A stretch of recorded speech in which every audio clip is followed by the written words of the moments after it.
एक बच्चा था, वह बहुत ही होनहार था। एक दिन वह अपने पिताजी से प्रश्न पूछता है, पिताजी, खुश कैसे रहा जाता है?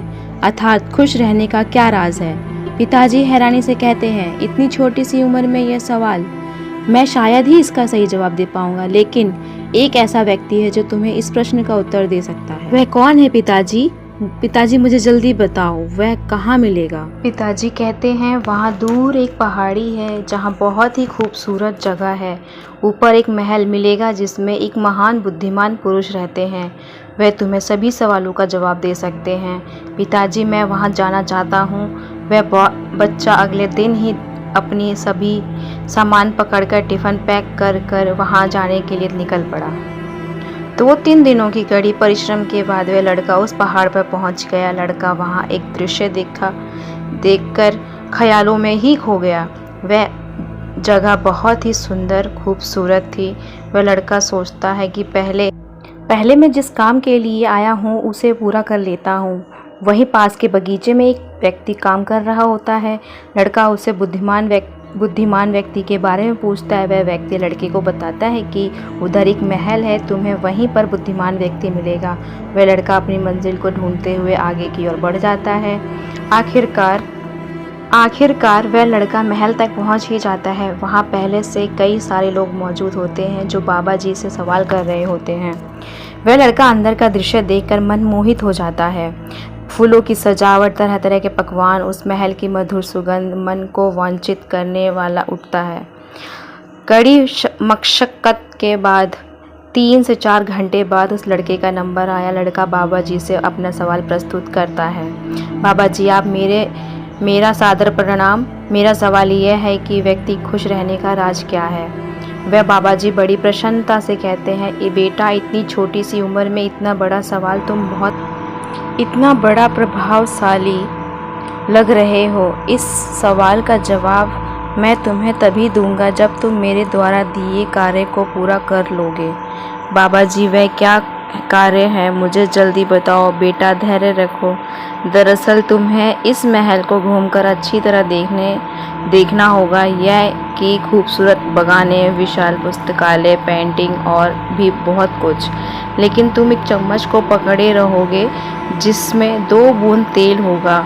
लेकिन याद रहे, पूरे महल घूमने तक इस चम्मच से एक भी बूंद तेल नीचे नहीं गिरना चाहिए। लड़का महल की भ्रमण कर निकल पड़ा। महल में बहुत ही घुमावदार जगह थी। उनका पूरा ध्यान उस चम्मच पर ही था कि कहीं एक भी बूंद तेल नीचे ना गिर जाए। पूरे महल को घूमने के बाद फिर से वह लड़का बाबा जी के पास आ जाता है। बाबा जी, मैंने आपका पूरा महल घूम लिया है, अब तो बताइए खुश रहने का क्या राज है? बाबा जी कहते हैं, तुमने वह बगीचा देखा, कितना खूबसूरत है, और वह तुमने फूल देखा, सुगंधित कर दिया है। इससे मैं 10 सालों के कड़ी परिश्रम के पश्चात बना पाया हूँ। तुमने वह भव्य पेंटिंग देखी जो आंखों को चकाचौंध कर दे, और वे विशाल पुस्तकालय देखा जिनमें बहुत सारे अनमोल किताबें हैं। यदि कोई उन किताबों को पढ़ ले तो संसार में कोई ऐसा सवाल नहीं जिसका जवाब उसे पता ना हो। लड़का बोला, क्षमा करें बाबा जी, मैंने महल को ठीक से देख नहीं पाया। मेरा पूरा ध्यान इस चम्मच पर था कि कहीं तेल की बूंद नीचे ना गिर जाए। बाबा जी कहते हैं, बेटा, तुम फिर से एक बार महल को घूम कर आओ। इस बार महल को तुम अच्छी तरह से। लड़का एक बार फिर से महल को अच्छी तरह से घूमकर वापस आ गया। बाबा जी द्वारा पूछे जाने पर सभी सवालों का जवाब देने लगा। फिर बाबा जी पूछते हैं, वह चम्मच कहाँ गया जिसमें तेल की बूंद थी? लड़का कहता है, बाबा जी, महल इतना खूबसूरत था, मैं तो बिल्कुल ही आकर्षित हो गया था। मुझे पता ही नहीं चला कि कब मुझसे चम्मच से वह 2 बूंद तेल नीचे गिर गया। देखो बेटा, जब मैंने तुम्हें पहले महल देखने के लिए भेजा था तब तुम्हारा ध्यान पूरा चम्मच पर था। तुम महल की खूबसूरती को देख नहीं पाए, और जब दूसरी बार भेजा तो तुमने महल की खूबसूरती को निखारा, देखा, परखा और आनंद लिया। लेकिन तुम उस चम्मच को भूल गए, अपनी बेस को भूल गए। खुश रहने का राज यह है कि तुम जो भी करो, कितनी भी खूबसूरत चीज़ें देखो, अपनी बेस को कभी ना भूलना। जो व्यक्ति अपनी जड़ के साथ साथ संस्कारों के साथ साथ आगे बढ़ते हैं वही कभी दुखी नहीं होते, हमेशा खुश रहते हैं। वे सफलता की ऊंचाइयों को छूते हैं उस लड़के को अपनी सवाल का जवाब मिल गया और वह खुशी खुशी अपने घर चला गया। कहानी से हमें सीख मिलती है दोस्तों, हमें कभी भी बाबा जी के सिखाए हुए रास्ते पर चलना चाहिए।